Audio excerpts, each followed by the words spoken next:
Hello, मैं PC sir, आपके अपने स्पीड कोचिंग सेंटर में आप सबका स्वागत है। आज की क्लास का टॉपिक है बायोलॉजी क्लास 10th चैप्टर 2 नियंत्रण एवं समन्वय। सबसे पहले हम देखते हैं नियंत्रण क्या है। नियंत्रण यानी कंट्रोल का मतलब है शरीर के अलग-अलग अंगों के कार्यों को नियंत्रित करना। यानी जो अलग-अलग अंग होती हैं सबको क्या करना? नियंत्रित करना। समन्वय कोऑर्डिनेशन कोऑर्डिनेशन का मतलब है शरीर के सभी अंगों के कार्यों का एक दूसरे के साथ मिलजुल कर सुचारू रूप से चलना। यानी जब एक ही साथ कई काम होते हैं, सब में क्या होता है? तालमेल होता है, सुचारू रूप से चलते हैं, इसी को क्या बोलते हैं? समन्वय। तंत्रिका तंत्र। अब देखिए तंत्र का मतलब क्या होता है? सभी अंग मिलकर जब कोई एक स्पेशल काम करते हैं, विशेष काम करते हैं, उन सभी अंगों को हम क्या बोलते हैं? तंत्र बोलते हैं। तंत्रिका तंत्र शरीर का वह नियंत्रण तंत्र है जो हमारे शरीर के सभी अंगों के कार्यों को नियंत्रित और समन्वित करता है। यानी नियंत्रण एवं समन्वय करने वाले सभी अंग को मिलाकर क्या बोलते हैं? हम तंत्रिका तंत्र बोलते हैं। इससे हम महसूस, सोच और प्रतिक्रिया कर पाते हैं। तो हम क्या करते हैं? सोचते हैं, समझते हैं, स्मरण जो भी होता है करते हैं। जंतुओं में नियंत्रण एवं समन्वय दो प्रकार के तंत्रों के द्वारा संपन्न होता है। पहला है तंत्रिका तंत्र, दूसरा है अंतःस्रावी तंत्र। न्यूरॉन तो जो तंत्रिका तंत्र होता है, तंत्रिका तंत्र उसे किससे मिलकर बने होते हैं? तो तंत्रिका तंत्र न्यूरॉन से मिलकर बने होते हैं। तंत्रिका तंत्र की संरचनात्मक और क्रियात्मक इकाई क्या है? न्यूरॉन है। न्यूरॉन क्या है? जो काम करने वाली होती है और जिससे मिलकर बना होता है क्या? तंत्रिका तंत्र, उसे न्यूरॉन कहते हैं। जो संवेग के रूप में संदेशों को एक स्थान से दूसरे स्थान तक पहुंचाता है। तो न्यूरॉन क्या है? तो तंत्रिका तंत्र की संरचनात्मक और क्रियात्मक इकाई है जो संवेग के रूप में संदेशों को एक स्थान से दूसरे स्थान तक पहुंचाता है। इस प्रकार से देखते हैं तो यहाँ पर 3 पार्ट होते हैं इसके। यहाँ से यहाँ तक इस प्रकार से क्या होते हैं? 3 पार्ट होते हैं। ये होता है कोशिकाकार, ये होता है डेंड्राइट, ये होता है एक्सान। क्या होता है? एक्सान होता है। न्यूरॉन की संरचना, तो न्यूरॉन के 3 मुख्य भाग होते हैं। कौन-कौन से? ये होता है डेंड्राइट्स, ये होता है कोशिकाकार और यहाँ से इसके पूरे भाग को हम बोलते हैं एक्सान। क्या बोलते हैं? एक्सान।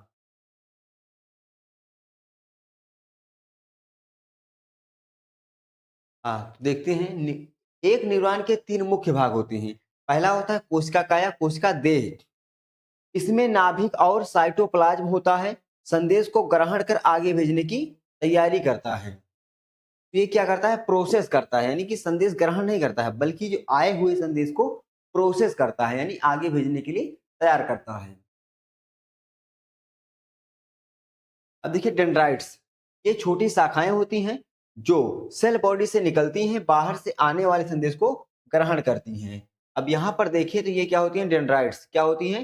डेंड्राइट्स जो बाहर से आने वाले संदेश को क्या करती हैं? ग्रहण करती हैं।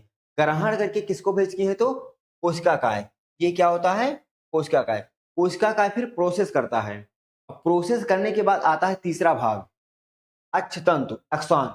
यह लंबा धागे जैसा भाग होता है जो सेल बॉडी से निकलता है, संदेश को आगे दूसरे न्यूरॉन या अंग तक पहुंचाता है। अब देखिए सबसे पहले डेंड्राइट्स का क्या वर्क होता है? सूचनाओं को ग्रहण करना, बाहर से आने वाली सूचनाओं को ग्रहण करना। तो कौन ग्रहण करता है? डेंड्राइट्स। उसके बाद आता है कोशिकाकाय, सेल बॉडी। सेल बॉडी क्या करता है? आए हुए संदेश को प्रोसेस करता है, आगे भेजता है।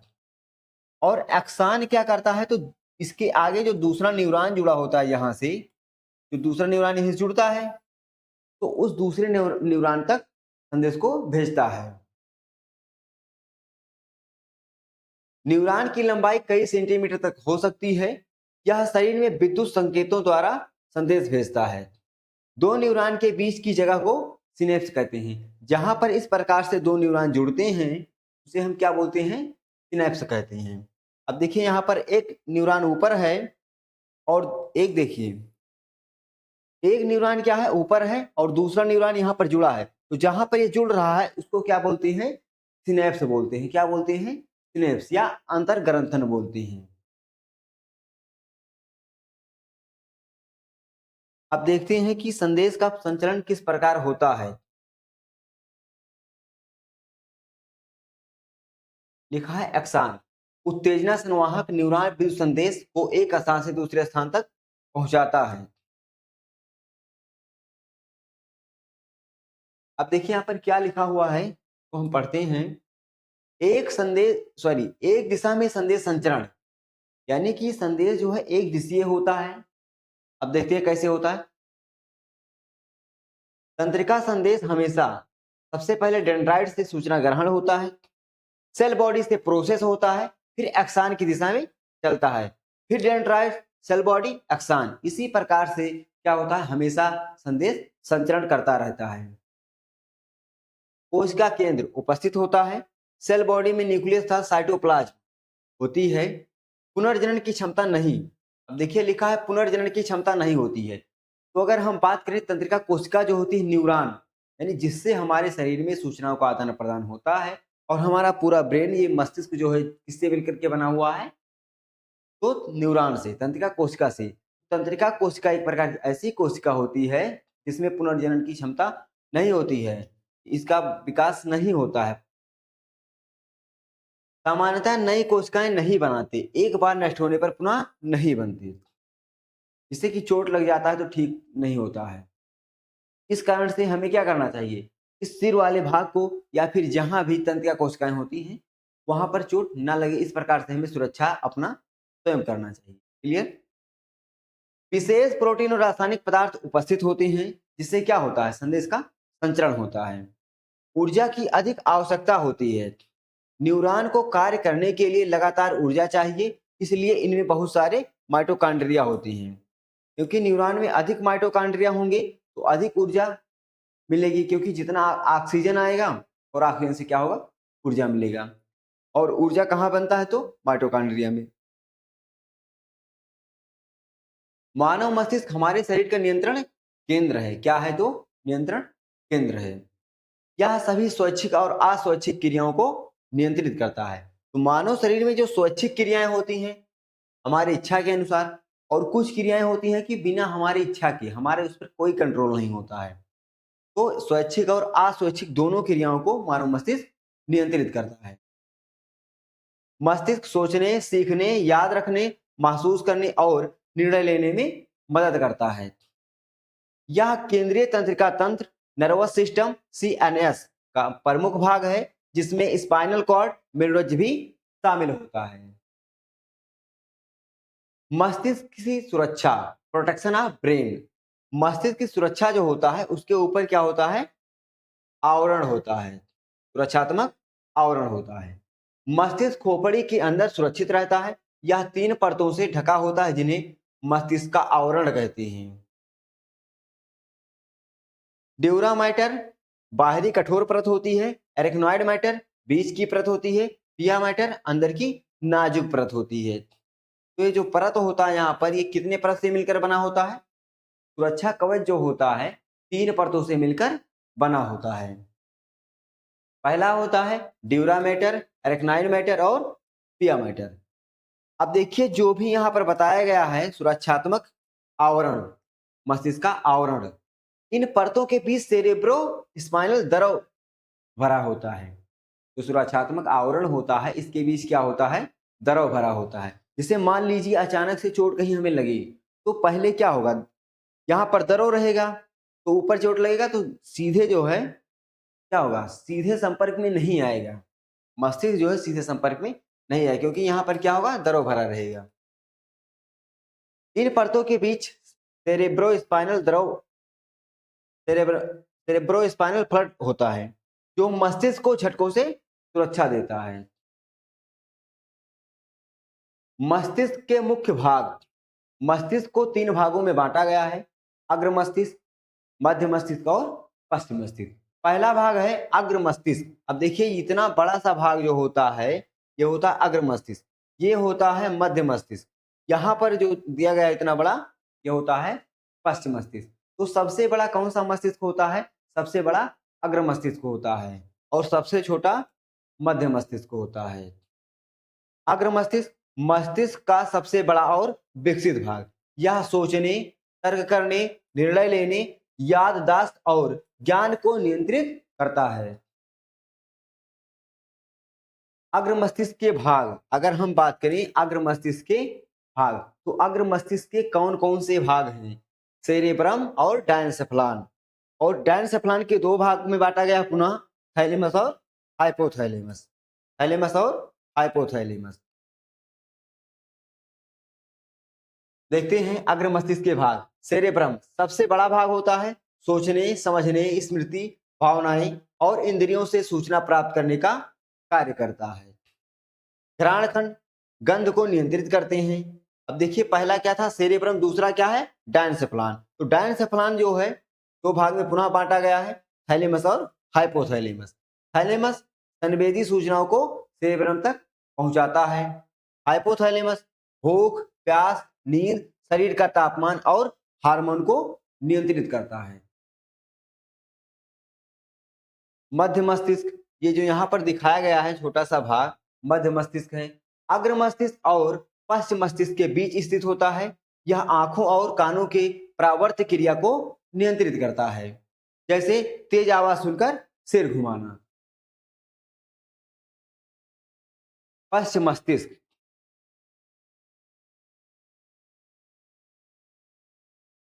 पश्च मस्तिष्क हिंड ब्रेन, यह संतुलन, शरीर की मुद्रा और अस्वैच्छिक क्रियाओं जैसे सांस लेना, धड़कन को नियंत्रित करता है। पश्चिम मस्तिष्क के भाग cerebellum, pons, medulla oblongata. Cerebellum शरीर का संतुलन और समन्वय बनाए रखता है। पोन्स श्वसन क्रिया में मदद करता है। मेडुला ऑब्लांगेटा हृदयगत, श्वसन और पाचन जैसी अस्वैच्छिक क्रियाओं को नियंत्रित करता है। मानव मस्तिष्क का वजन लगभग 1.3 से 1.4 किलोग्राम होता है। मस्तिष्क शरीर की कुल 20% ऑक्सीजन और ऊर्जा का उपयोग करता है।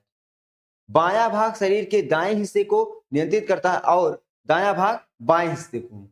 मान लीजिए ये हमारा इधर का ब्रेन क्या करता है, इधर के पूरे शरीर को, और इधर का ब्रेन इधर के पूरे शरीर को, यानी कि उल्टा होता है। दायां ब्रेन बाएं भाग को, बायां ब्रेन दाएं भाग को नियंत्रित करता है। मस्तिष्क के भागों के कार्य एक बार पुनः रिवीजन करते हैं। देखिए मस्तिष्क के भागों के कार्य, functions of brain parts. Cerebrum सोच, तर्क, याददाश्त, स्वैच्छिक क्रियाएं। सेरेबेलम संतुलन और समन्वय। मेडुला ऑब्लांगेटा अस्वैच्छिक क्रियाएं जैसे सांस लेना, दिल की धड़कन। पोन्स श्वसन को नियंत्रित करता है। हाइपोथैलेमस भूख, प्यास, तापमान, नींद, भावनाएं। मध्य मस्तिष्क आंख और कान की प्रतिक्रिया को नियंत्रित करता है। हार्मोन्स, तो हार्मोन्स क्या होते हैं? एक रासायनिक पदार्थ होते हैं जो शरीर में होने वाली क्रियाओं को नियंत्रित करती हैं। शरीर में कुछ विशेष ग्रंथियां होती हैं जो हार्मोन नामक रासायनिक पदार्थ बनाती हैं। यह हार्मोन सीधे खून में मिलकर पूरे शरीर में पहुंचते हैं, यानी हार्मोन्स के जाने के लिए कोई भी अलग से नलिका नहीं होती है। ये सीधे रुधिर में मिल जाते हैं और उसी के माध्यम से चले जाते हैं। इन ग्रंथियों को अंतःस्रावी ग्रंथियां कहते हैं। इनके स्राव को अंतःस्रावी कहते हैं। यानी जो अंतःस्रावी ग्रंथियां होती हैं उनसे क्या जो निकलते हैं उसे क्या बोलते हैं? हार्मोन्स। अंतःस्रावी का मतलब होता है रुधिर में ही निकलते हैं, उन्हीं उसी के पास निकल कर उसी मिलकर चले जाते हैं, अलग से कोई नलिका नहीं होती है। अग्न्याशय, अग्न्याशय क्या है? मिश्रित ग्रंथि। मिश्रित ग्रंथि का मतलब होता है एक ऐसी ग्रंथि जो अंतःस्रावी और बाह्यस्रावी दोनों का कार्य करती है। मुख्य हार्मोन क्या निकलता? इंसुलिन रक्त शर्करा कम करता है। ग्लूकागॉन रक्त शर्करा बढ़ाता है। इंसुलिन की कमी से मधुमेह रोग होता है। पीयूष ग्रंथि, इसे मास्टर ग्रंथि कहा जाता है। मास्टर ग्रंथि क्यों कहते हैं? क्योंकि अन्य सभी ग्रंथियों को नियंत्रित करता है। मुख्य हार्मोन ग्रोथ हार्मोन जीएच लंबाई वृद्धि करता है। टीएसएच, एफएसएच, एलएच आदि। अधपृक्ष ग्रंथियां। अब देखिए अधपृक्ष ग्रंथियां क्या हैं? तो ये ग्रंथियां किडनी के ऊपर स्थित होती हैं, जिससे मुख्य हार्मोन एड्रेनलिन निकलता है। क्या करता है? जब आदमी अधिक गुस्से में होता है, उत्तेजित होता है, उस समय ये हार्मोन्स रिलीज होता है, या बहुत ज्यादा डर हो जाता है, भय से डर जाता है, तब क्या होता है? रिलीज होता है। इसे कहते हैं इमरजेंसी हार्मोन। डर, तनाव, क्रोध में कार्य करता है, दिल की धड़कन बढ़ाता है, जिससे कि अधिक ऊर्जा मिलती है। थायराइड ग्रंथि कहाँ होती है? गर्दन में स्थित होती है। मुख्य हार्मोन थायरॉक्सिन। कार्य शरीर की उपापचय क्रिया को नियंत्रित करता है। कमी होने पर घेंघा रोग हो जाता है। अंडाशय ओरी स्त्रियों में इससे कौन सा हार्मोन निकलता है? एस्ट्रोजन और प्रोजेस्टेरॉन। तो अंडाशय से दो हार्मोन्स रिलीज होते हैं, एस्ट्रोजन और प्रोजेस्टेरॉन। या फिर स्त्रियों में कौन से हार्मोन्स रिलीज होते हैं? तो एस्ट्रोजन और प्रोजेस्टेरॉन। कार्य स्त्रियों में द्वितीय लैंगिक लक्षणों का विकास, मासिक धर्म चक्र नियंत्रित करता है। विरसण ये पुरुषों में होता है, और इसे कौन सा हार्मोन निकलता है? तो टेस्टोस्टेरोन। कार्य क्या होता है? द्वितीय लैंगिक लक्षण, दाढ़ी मूछ, भारी आवाज, स्पर्म आदि का नियंत्रित करता है। पीनियल ग्रंथ हार्मोन मेलाटोनिन। मेलाटोनिन क्या करता है?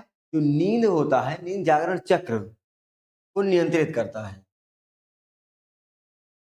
हार्मोन्स की विशेषताएं। रासायनिक संदेशवाहक होते हैं, बहुत कम मात्रा में ही प्रभावी होते हैं, रक्त द्वारा पूरे शरीर में पहुंचते हैं, शरीर की वृद्धि, विकास, उपापचय, प्रजनन आदि को नियंत्रित करते हैं।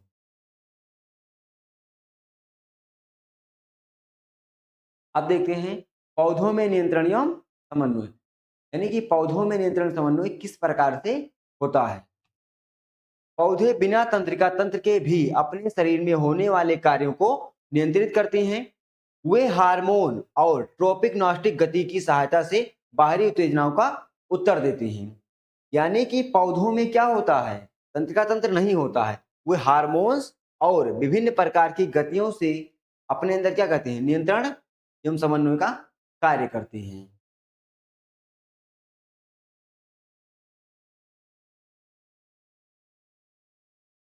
पौधों में समन्वय के साधन। पौधों में समन्वय दो प्रकार से होता है। रासायनिक नियंत्रण, पौधों के हार्मोन्स होते हैं। रासायनिक नियंत्रण का मतलब क्या? हार्मोन्स। गतिविधियां दो प्रकार की होती हैं, यानी कि एक तो रासायनिक पदार्थ हार्मोन्स होता है, और दूसरा गतियां होती हैं। गतियां कौन सी? Tropic movements, nastic movements. पौधों में होने वाले हार्मोन्स या पौधों में पाए जाने वाले हार्मोन्स। पौधों में 5 प्रकार के हार्मोन्स पाए जाते हैं। पहला ऑक्सिन, तने की लंबाई बढ़ाता है, जड़ों की वृद्धि करता है, प्रकाश की ओर मुड़ता है, फल बनने में भी मदद करता है, जैसे कि IAA, indole acetic acid. Second है जिब्रेलिन, पौधे की अधिक वृद्धि करता है, बीज अंकुरण करता है, तने की लंबाई बढ़ाता है। साइटोकाइनिन, कोशिका विभाजन करता है, पत्तियों को हरा रखता है, जड़ और बीज में बनता है।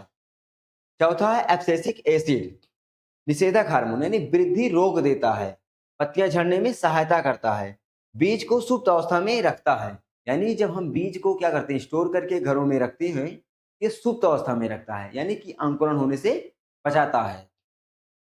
पौधे को तनाव में बचाता है। एथिलीन, फलों को पकाना और फूल बनने में सहायता करती है। पौधों में गतिविधियां। तो पौधों में दो प्रकार की गतियां होती हैं, ट्रॉपिक मूवमेंट्स, दिशा संवेदी गतियां। उत्तेजना की दिशा के अनुसार होने वाली हरकत या गतियां क्या होती हैं? ट्रॉपिक मूवमेंट, दिशा संवेदी गतियां। प्रकार फोटोट्रॉपिज, प्रकाशानुवर्तन, तना प्रकाश की ओर मुड़ता है, इसके लिए ऑक्सिन जिम्मेदार है। जियोट्रॉपिज, जियोट्रॉपिज्म, गुरुत्वानुवर्तन गतियां। जड़ें ग्रेविटी की दिशा में नीचे की ओर, तना फोटोट्रॉपिज्म होता है, या फिर ऊपर की ओर जाता है, या फिर हम कह सकते हैं ऋणात्मक गुरुत्वानुवर्तन, यानी गुरुत्व के विपरीत, क्योंकि गुरुत्व बल नीचे को लगता है, उसके विपरीत में क्या होता है, यानी विपरीत में जाते हैं। हाइड्रोट्रोपिज्म, जलानुवर्तन, जड़ें जो होती हैं जलानुवर्तन होती हैं। जड़ें कहाँ जाती हैं, जल की ओर, नीचे की ओर। अगर हम कहें तना कहाँ जाता है, तो ऋणात्मक जलानुवर्तन, यानी जल के विपरीत। थिग्मोट्रोपिज्म, स्पर्शानुवर्तन, मटर और मनी प्लांट के तंतु सहारे की ओर मुड़ते हैं। यानी अगर इसको स्पर्शानुवर्तन का मतलब होता है, जैसे कहीं पर इनको स्पर्श यानी आभास होता है कोई चीज है, तो वहां पर ये परतान बना लेते हैं, यानी परतान बनाकर लपेट लेते हैं, वहीं पर इनको सहारा मिल जाता है। केमोट्रोपिज्म, रसायनानुवर्तन, यानी रसायन पदार्थ के द्वारा पराग नलिका अंडाशय की ओर रासायनिक आकर्षण के कारण बढ़ती है।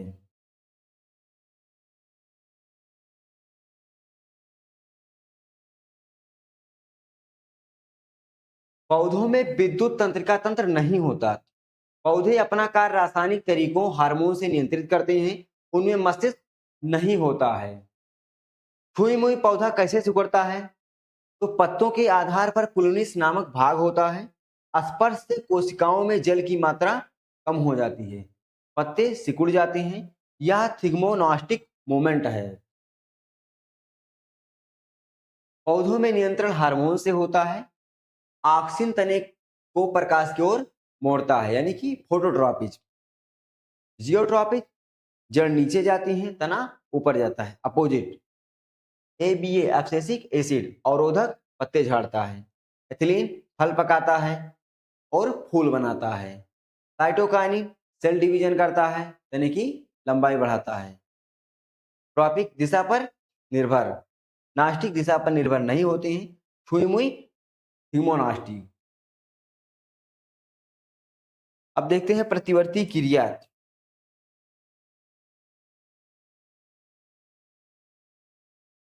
तो प्रतिवर्ती क्रिया रिफ्लेक्स एक्शन क्या है, बिना सोचे समझे, यानी जो अचानक से होता है।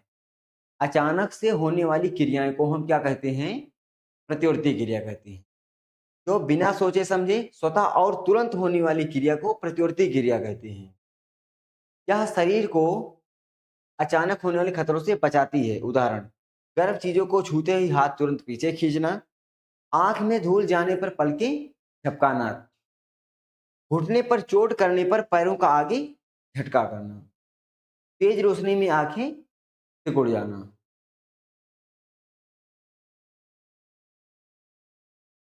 प्रतिवर्ती चाप, प्रतिवर्ती क्रिया जिस मार्ग से होती है उसे प्रतिवर्ती चाप कहते हैं। जिस रास्ते से होती है, जहां जहां से होकर चलती है, संचरण करती है, उसे हम प्रतिवर्ती क्रिया यानी क्या बोलते हैं, प्रतिवर्ती क्रिया का प्रतिवर्ती चाप बोलते हैं। इसमें शामिल भाग उत्तेजक, जैसे गर्म चीज, ग्राही त्वचा होता है, संवेदी तंत्रिका संकेत को रीढ़ की हड्डी तक ले जाती है, यानी जो हमारा स्पाइनल कोड होता है, रीढ़ की हड्डी होती है, वहीं से हमें प्रतिवर्ती क्रिया में क्या होता है, तुरंत आंसर मिल जाता है, रिप्लाई आ जाता है कि यहाँ पर कुछ है, हमें पीछे हटना है। मध्य तंत्रिका इंटरन्यूरॉन संकेत का विश्लेषण करता है। गामी तंत्रिका मांसपेशियों को आदेश देती है। प्रतिवर्ती क्रिया या प्रतिक्रिया, हाथ पीछे खींचना। महत्व, शरीर को त्वरित खतरे से बचाता है, यानी प्रतिवर्ती क्रिया से या प्रतिवर्ती चाप से क्या होता है, क्या महत्व है, तो शरीर को त्वरित खतरे से बचाता है, समय की बचत करता है, मस्तिष्क पर बोझ कम करता है, जीवित रहने के लिए आवश्यक सुरक्षा तंत्र है। क्या यह मस्तिष्क द्वारा नियंत्रित होता है, नहीं। प्रतिवर्ती क्रिया रीढ़ की हड्डी द्वारा नियंत्रित होती है, मस्तिष्क को बाद में इसकी सूचना मिलती है।